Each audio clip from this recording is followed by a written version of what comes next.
할렐루야, 감사합니다. 오늘 C채널 방송을 통해서 여러분을 만나 뵙게 된 평촌 양문교회를 섬기는 조영성 목사입니다. 오늘 이렇게 귀하고 복된 날 우리에게 허락하셔서 함께 은혜 나눌 수 있는 귀한 시간 되게 하시니 하나님께 더 큰 영광을 올려드리도록 하겠습니다.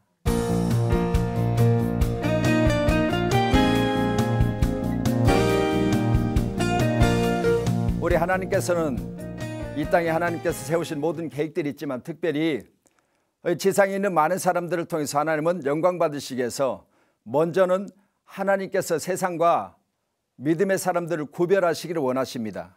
그런데 우리 하나님께서 믿음의 사람을 구별하실 때 기록된 성경 사무엘서 1장에 기록된 말씀을 통해서 보면 1절로 2절에 기록된 말씀을 통해서 보니까 거기에 많은 인물들이 그렇게 기록되고 있습니다. 그런데 하나님께서 한나라고 하는 인물을 거기에 소개를 하고 있고 그 소개된 인물 가운데 보면은 그는 첩자인 분인에게는 아들이 있었지만 그에게는 아들이 없어서 이것으로 인하여 첩자로 인하여 많은 고통을 당하는 그런 가정생활을 하게 됩니다. 그런데 우리 하나님께서는 그의 태문을 닫으신 여러 가지 많은 이유가 있지만 특별히 그를 통한 하나님이 세우신 계획이 있었다고 기록된 성경의 내용을 통해서 우리가 살펴볼 수가 있습니다. 그래서 오늘 여기 계신 우리 모두는 이제 우리가 이 땅에 사는 날 동안 과연 나는 하나님이 세우신 계획이 내게 어떤 뜻을 통해서 나를 통해서 하나님이 일하고 계실까? 이 뜻들을 우리가 한번 살펴보기 위해서 제가 여기 나왔습니다. 사실 저는 교회를 개척하고 교회 개척 과정 중에 많은 어려움이 있었지만 그 어려움 과정 중에서도 하나님이 나를 택하신 것에 대해서 너는 항상 하나님 앞에 늘 감사하며 그런 믿음 안에서 지금까지 교회를 섬겨오고 있었습니다. 그런데 교회가 개척되는 이제 과정에 대해서 제가 이 시간 말씀을 드리려고 하는데 저희 교회는 이제 평촌에 있습니다. 그러나 우리 교회가 개척되는 당시에 저는 평촌에 아무 연고가 없었고 또 평촌의 교회를 개척할 당시에 제가 훈련받은 모든 과정을 통해서 하나님께서 나를 평촌으로 보내시는 여러 가지 많은 이유들이 있었지만 특별히 제가 평촌에서 교회를 개척하게 되지는 그 모든 과정을 이제 첫 번째로 말씀을 드리게 되어지면 이처럼 우리가 살아가는 과정 중에 과연 나의 삶에 대해서 내 자신이 분명한 목적을 알지 못하고 살아가는 나의 과정을 지금 여기 여러분에게 제가 말씀드릴 수 있는 것은 제가 신학을 하고 또 전도사로서 큰 교회에서 사역을 하면서 이제 안수를 받게 되어지고 교회 사역을 실제로 시작했을 때 부목사로서 그 사역을 시작하는 과정 중에서요 제가 교회에서 부목사로 섬기고 있는데 하나님께서 제게 늘 말씀을 주시는 겁니다. 그런데 저는 교회를 섬기는 과정 중에서 저는 부목사 사역으로서 조금도 부족함이 없는 그런 환경과 또 열어주신 하나님 놀라운 축복이 있었음에도 불구하고 하나님 내게 주시는 그 메시지를 저는 거부할 수 없어서 교회를 개척하고자 하는 그런 기도를 통해 준비하고 또 그 기도가 준비되어졌을 때 하나님께서는 어떤 계기를 통해서 이제 교회를 개척하겠다고 하는 그런 어떤 시간이 내게 주어졌을 때 저는 그 하나님의 부르심에 대해서 순종했습니다.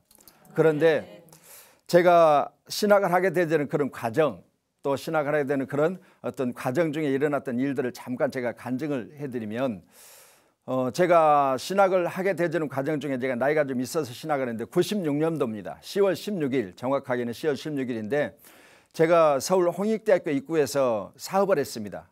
광고 대행사를 했는데 일산에 공장을 가지고 있었고 사무실은 홍익대학교 앞에가 있었고 제 집은 이제 그 극동방송 옆에 있었습니다. 어느 정도 나이가 젊은 나이에도 하나님 축복하셔서 이렇게 좀 부하게 그렇게 살았던 그런 이제 과정이 제게 있었는데 제가 그 살고 있으면서 사업을 하는 그 과정 중에 하나님께서 우리 집사람을 먼저 신학을 하게 하셨어요. 우리 집사람이 열심으로 교회를 섬기면서 일어나면 전도 그리고 하여튼 시간만 나면 전도하는 일을 그렇게 열심히 하는 것을 통해서 볼 때 그때는 제가 믿음이 우리 집사람을 따르지 못했기 때문에 저렇게 열심히 교회 다니면서 참 교회 저렇게 미쳐버리는구나 그렇게 생각하면서 어떻게 된 것 생각하면 남편들이 생각하는 그런 생각들이 어떻게 보면 다 동일할 수도 있습니다. 내 아내가요 하나님 앞에 너무 빠져버리면 남편들이 하는 생각은요 그만큼 오히려 자기는 안 빠지려고 뒤로 물러나는 그런 현상들이 있어요. 저도 그런 어떤 입장에 서서 이렇게 교회를 다녔는데 그때 우리 집사람이 신학교 2학년 때 일입니다. 하나님께서 계속해서 우리 집사람에게 메시지를 주시는 거예요. 당신이 아니라 당신의 남편이 신학을 해야 된다는 그런 메시지를 계속 하나님 주시는 거예요. 그래서 이 메시지를 우리 집사람이 제게 전달하는 겁니다. 제가 교회를 다니는 과정 중에 교회 다니는 그 과정이 이제 상당히 거리가 멀어서 제가 이제 운전을 하면서 이렇게 교회를 나오는데 운전하면서 교회를 나오는 그 옆자리에 앉아서 계속해서 이야기하는 거예요. 내가 아니라 당신이 하나님께서 부르셔서 기름 부어 하나님 종으로 세우시려고 하나님 제게 내가 메시지를 계속 주는데 그렇게 제가 늘 이 말씀을 들었을 때 저는 늘 거부를 했거든요. 나는 교회에서 장로로서 목사님 잘 섬기고 그리고 또 내게 주어지는 어떤 그런 사역이 있을 것인데 굳이 내가 목회자가 되어야 되냐 하면서 늘 거부를 했는데 우리 집사람이 그 중에요. 나중에 알게 된 사실이지만 제 하는 사업을 망하게 해달라고 기도를 한 거예요. 저는 이제 사업이 잘 되고 있으니까 그런데 우리 집사람은 반대로 그 하는 사업을 못 되게 해달라고 하는 그대를 했었어요. 그래서 하나님은 우리 집사람의 기도를 들으시고 이제 제 사업을 내려놓게 하셨는데 그 과정 중에 우리 지금 광주에 제 친구가 있는데요. 그 친구가 그때 96년도 당시에 미국에서 과일 수입을 했습니다. 그래서 그때 당시에 오렌지 수입을 했는데 오렌지가 상당히 지금 한 20여 년 전 이야기니까 고급 과일이었거든요. 이 과일을 수입을 해서 이 수입되어지면 이제 전국에 이렇게 그 과일이 이렇게 퍼져나가는데 제가 사무실에 있을 때 제 어음을 이 친구가 갖다가 사용을 한 거예요. 어음을 사용하는데 친한 친구다 보니까 뭐 금액도 그리고 또 날짜도 전혀 저희 기재를 않고 이렇게 빌려줬거든요. 그런데 어느 날 방송에서 이 고급 과일인 오렌지가 농약 파동이 난 거예요. 농약 파동이 나게 되니까 이 친구가 수입했던 과일이 팔리지도 않을 뿐더러 나중에 쓰레기로 처리해야 되는 그런 신세가 되어졌어요. 그랬을 때 우리 친구가 빌렸던 제 어음을 돌려줄 수가 없잖아요. 그러니 날짜가 되어지면 막아줄 수도 없을 뿐더러 저는 친구에게 날짜도 안 물었고 금액도 기재 않고 그렇게 어음을 빌려줬기 때문에 사무실에 출근하면은 돌아온 어음이 아침에 제가 거랬던 제1은행에서 전화가 온 거예요. 오늘 5천만 원 들어왔습니다. 얼마 들어왔습니다. 그러면요 앞이 캄캄해요. 그래서 이 어음을 막기 위해서 발버둥을 치면서 막다 나중에는 결국 부도가 나게 되어졌는데 나중에 우리 집사람이 부도가 난 이후에 했던 말을 생각해 보면 당신이 하나님의 말씀에 거부를 하니까 어쩔 수 없이 내가 기도를 했다는 그런 내용을 제게 전달해 줬어요. 처음에는 원망도스럽고 처음에는 참 그것 때문에 많이 서운하기도 했었습니다. 그리고 내가 부도가 나서요 우리 광주에 있는 친구에게 어떻게든 간에 좀 일부라도 받아볼 마음을 가지고 광주로 부도난 상태에서 우리 집사람하고 저하고 딸이 하나 있는데 딸 하나하고 서희 딸이 초등학교 졸업하려고 졸업 사진까지 다 찍어놓은 상태에서 10월 달이니까 6학년인데 홍익대학교 바로 옆에 서강초등학교를 다녔는데 자 어느 날 갑자기 잘 살게 된 우리 집안이 말 그대로 폭삭망하게 된 거예요. 그러니 저는 젊은 나이에 이렇게 부도가 나게 되면은 나는 형사들이라서 당장 수갑을 채우는 줄 알았어요. 그래가지고 집에 전화를 해가지고 우리 집사람한테 그랬죠. 아무것도 손대지 말고 애 데리고 몸만 나오라. 그래서 제 차에 태우고 광주를 가게 된 거예요. 그런데 운전을 하고 광주로 출발하는데 도저히 앞이 안 보여요. 눈앞이 캄캄한 거예요. 이게 어떻게 해야 될지 모르는 거예요. 그래서 눈물 흘리면서 운전하는데 우리 집사람이 나중에 저한테 그래요. 그 분위기에서 어쩔 수 없어서 자기도 눈에다가 침을 바르면서 같이 울어주는 척 했대요. 이런 어떤 과정을 통해서 하나님은 저를 하나님이 세우신 계획 안으로 들어놓기 시작하신 거예요. 그러니까 내가 살고 있는 내 모든 생활을 하나님은 그렇게 접게 하신 겁니다. 나중에 제가 깨닫고 난 일이지만 광주에 있는 그 친구에게 내가 오히려 요즘에는 미안한 생각이 들어서 기도합니다. 그때는 내 사업을 망하게 했던 것 때문에 내가 우리 친구를 원망도 많이 해봤고, 우리 친구에게 내가 돈을 받으려고 애도 써봤지만 요즘에는 전혀 연락도 안 될 뿐더러 저는 이제 기도만 할 뿐입니다. 왜냐하면 제가 목회를 하면서 깨닫고 나니까 하나님이 저를 세우신 계획 안에 들여놓으시려고 그 친구를 망하게 하시고. 그렇죠?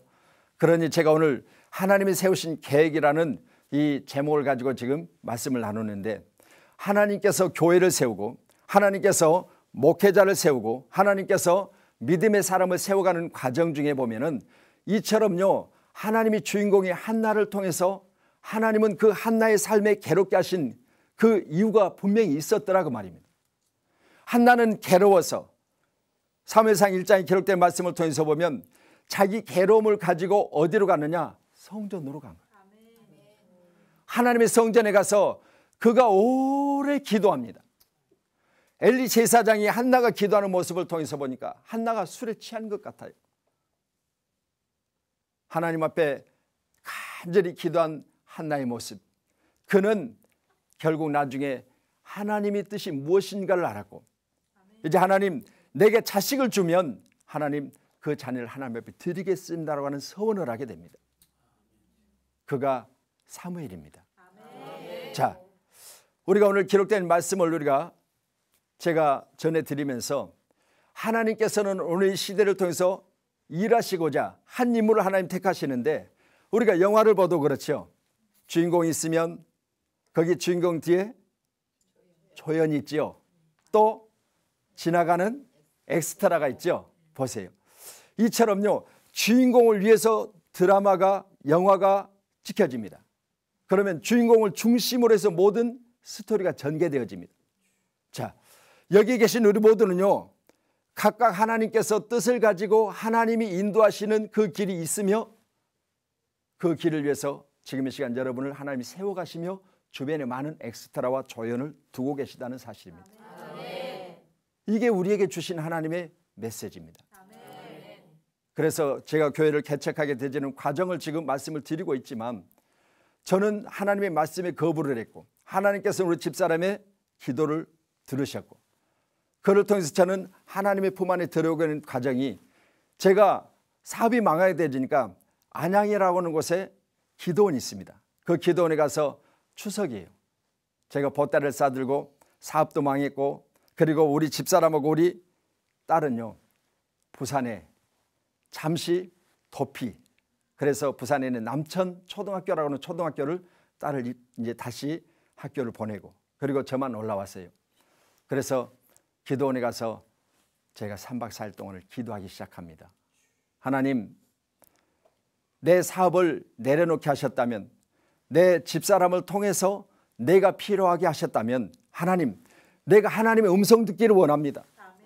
하나님, 내게 말씀 주시면, 내게 말씀하시면 내가 순종하겠나이다라는 기도를 합니다. 돈이 있습니까? 없지요. 헌금도 못합니다. 그리고 강단 바로 앞에 거기서 무릎을 꿇고 강단에다가 제가 성경책을 올려놓고 거기 성전에서 자면서 기도하기 시작했습니다. 하나님은 제게 마지막 날 말씀을 주시는 거예요. 잘하는 아들아,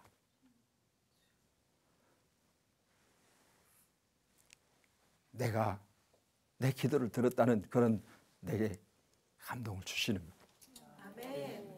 그래서 제가 즉각 순종했죠. 하나님, 이제 내가 하나님이 원하시면 주의 길을 가겠습니다.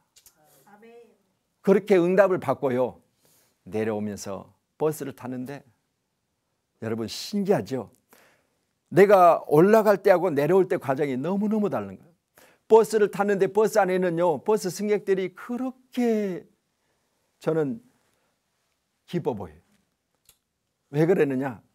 나는 이제 하나님이 부르셔서 기름을 부음을 받고 나는 주의 동이 되어지면, 나는 그때부터는 먹는 것, 입는 것, 말하는 것, 행동하는 것, 자는 것, 움직이는 것 모두가 다 제재를 받는 걸로 그렇게 생각합니다. 나는 이제 세상 사람이 아니다. 당신들을 보니까 당신들은 얼마나 자유스럽게 살 수 있느니 너무너무 좋아 보이고 너무너무 즐거워 보이고 행복해 보이는데, 나는 이제 하나님의 종이 되어지면 아무것도 못한다고 그렇게 생각을 한 거예요. 그러니까 보는 사람도 뭐 당신은 좋겠어, 당신은 좋겠어, 그런 마음이 든 거예요. 나는 아무것도 못하는데. 그리고 그 다음 봄학기에 이제 신학을 시작했습니다. 그런데 보세요, 우리 딸이 초등학교 졸업 직전에 제가 부도를 맞았다고 했으니까 봄 되니까 이제 얘가 중학교 가야 되잖아요.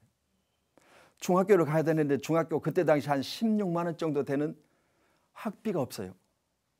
그러니 딸이 초등학교에서 중학교 갔죠. 우리 집사람이 지금 2학년에서 이제 3학년 올라간다고 하죠. 저도 이제 신학을 해야 되죠. 그러니 집은 망했는데 한 집에 학생이 서인 거예요. 그러니 나온 건 없지. 들어가야 될 돈은 있지. 어떻게 하는 거예요? 그래서 우리 아버님한테 우리 집사람이 전화를 한 거예요. 딸이 하나밖에 없거든요. 저는 이 딸 하나 중학교 가는 학비 16만 원인가 되는 그 돈을 좀 빌려주시면 안 되겠습니까? 그런 전화를 했는데 단번에 거절해요. 그냥 거절한 게 아니에요. 그런 전화하려면 다시는 전화하지 말라. 여러분, 하나님이요, 하나님 앞에서 우리가 정말 내 자신이 하나님 앞에 쓰임을 받겠다고, 하나님께서 나를 부르셨을 때 내가 순종하겠다고 내가 하나님 앞에 고백했을 때 그 뒤에 모든 일들 하나님이 정리해 나가시는데요.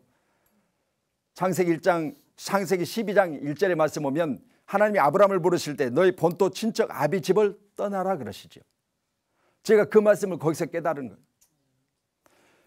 부모와도 하나님은 끊어놓으신 거예요. 그러니 우리 부모가 저에 대해서 그럴 뿐이 아니거든요. 그런데 그 소리를 나중에 들었어요. 우리 집사람한테. 얼마나 그때 당시에는 원망스러운지요. 제가 한 5, 6년 동안을 집에 전화를 안 했습니다. 그럴 수가 있느냐. 딸 하나밖에 없는데 그 하나밖에 없는 딸, 그것도 큰 돈도 아니고 10몇만 원대는, 그것도 우리가 쓰겠다고 아니라 그 손녀딸의 학비라고 하는데도 불구하고 그걸 거절하는. 그러니 이걸 우리가 생각해 보니까 정말 우리는 하나님 앞에 쓰임받는 그 과정 중에 일어나는 일들을 생각해 보면 어떨 때는 보면 애매한 고난도 있고 또 그런 고난을 통해서 우리가 더욱더 성장되어지고 장성되어지는 그 과정을 통해서 보니까 이게 하나님이 하시는 일들이었다라는 것을 제가 지금 간증하고 있는 것입니다. 기록된 성경 말씀 에레미야 48장 10절의 말씀을 보면 여호와 이를 게을리하는 자는 저주를 받을 것이라 그러거든요. 그리고 칼을 갈아 피를 보지 않는 자는 저주를 받을 것이라. 이 말씀을 제가 지금 말씀드리는 것은 하나님의 일에 대하여 부름을 받았으면 그때부터는 나는 하나님의 것입니다. 그렇다면 하나님의 것으로 내가 하나님 앞에서 충성되이 그 일을 감당할 때는 하나님께서 복과 그리고 많은 하나님의 사람들을 붙여주시지만 내가 그 일들이 아닌 다른 일에 대해서 내가 신경을 쓰고 그 일들에서 바빠지면 하나님은 내게 대하여 한 사람 한 사람을 끊어내기 시작하십니다. 이 과정 중에 너무 아프고 힘들어서 제가 기도도 많이 했고 이 과정 중에 너무 원망스럽고 그리고 제 부모들에 대해서 어떻게 그럴 수가 있느냐 해서 제가 부모들에서 전화도 안 하고 5년 이상 동안을 저는 내 마음속에 원망을 품고 그렇게 내가 신학을 하고 그리고 교회에서 이제 사역을 하게 되어졌던 그런 과정을 보내게 됩니다. 이 과정이 마쳐지는 그때 우리 하나님께서 이제 우리 가정을 하나씩 하나씩 정리하시고 하나님께서 일들을 이룰 수 있도록 하나님께서는 모든 것들을 하나님이 이루어 가시는데요. 기적과 같은 일들이 일어나게 되지요. 제가 신학을 마치고 이제 목사로서 안수를 받게 되어지고 우리 교단이 있는 타 교단에 가서 부목사로서 거기 가서 사역을 하게 되어지는데 거기 담임 목사님이 부흥회만 나가시는 목사님이세요. 그러니 제가 목회 경험이 없잖아요. 그런데 부목사로서 거기 가서 담임 목사님보다 제가 나이가 2살이 더 많아. 그렇다 보니까 목사님이 부흥회를 나가시면 모든 설교는 제게 다 맡기시는 거예요. 새벽 예배, 수요 예배, 금요 예배 그리고 주일도 대부분 오후부터 시작하게 되지만 나가시는 거예요. 주일 오전 예배만 드리고. 그러니까 음악 목사님 계시죠. 거기 보면 사역자들이 많이 있습니다.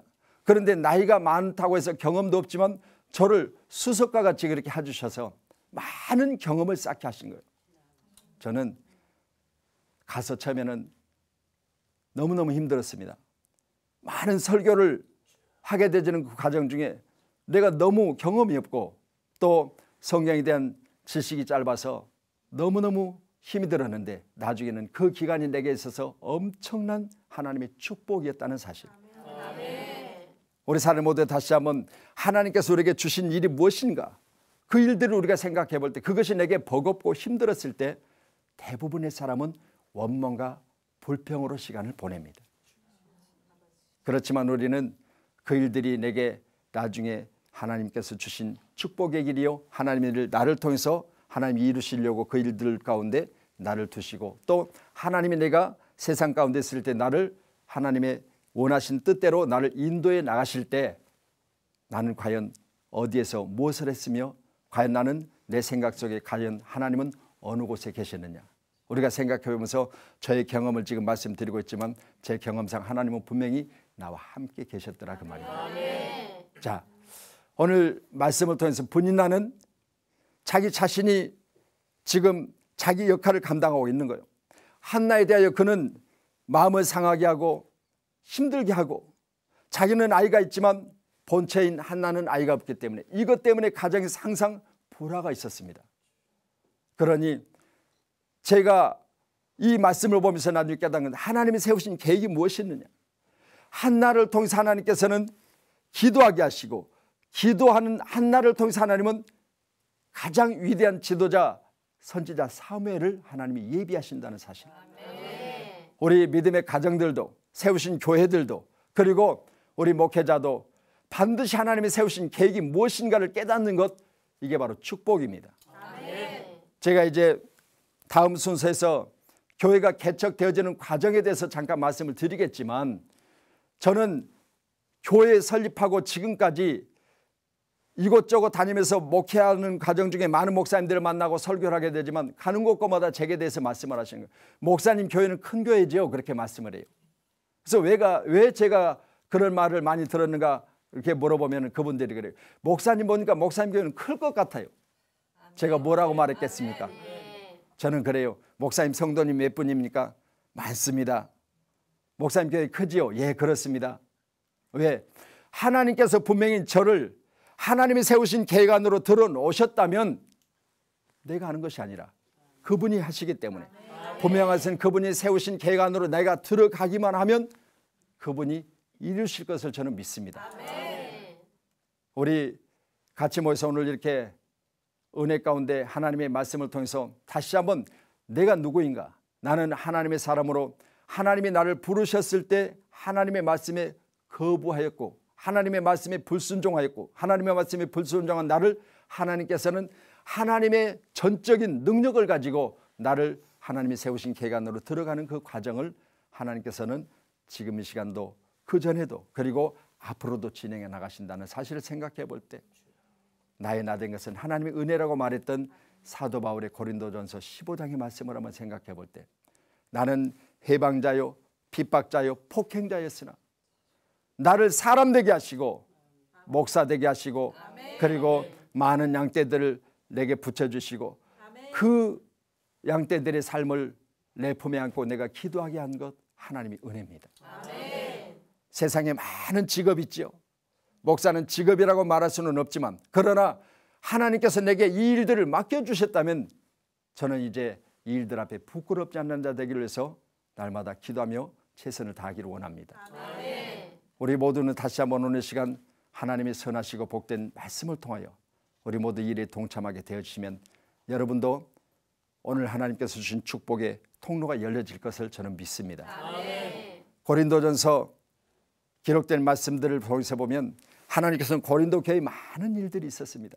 그렇지만 사도 바울을 통해서 고린도 교회를 방문하게 하고 고린도 교회에 있는 모든 교인들과 그리고 그 교회 과정들을 하나님은 낱낱이 사도 바울을 통해서 알게 하시고 그리고 그 일들을 조목조목 지적하면서 하나님은 바꿔나가시는데 고린도후서 5장 13절의 말씀을 통해서 보면 사도 바울은 이렇게 말합니다. 내가 하나님에 대해서는 미친 자요 너희들에 대해서는 온전한 자라 그렇게 말하거든요. 여러분 하나님에 대해서 미친 자에 대해서 제가 말씀을 드리면 하나님에 대해서 미쳐버리면요 여러분 모든 것이 감사요 축복입니다.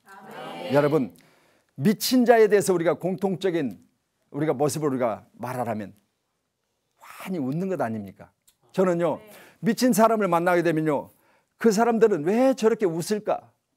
걱정이 없지요. 근심이 없지요. 왜요? 아니, 자고 일어나는 것 아무데나 가서 박스 깔면 그가 요요.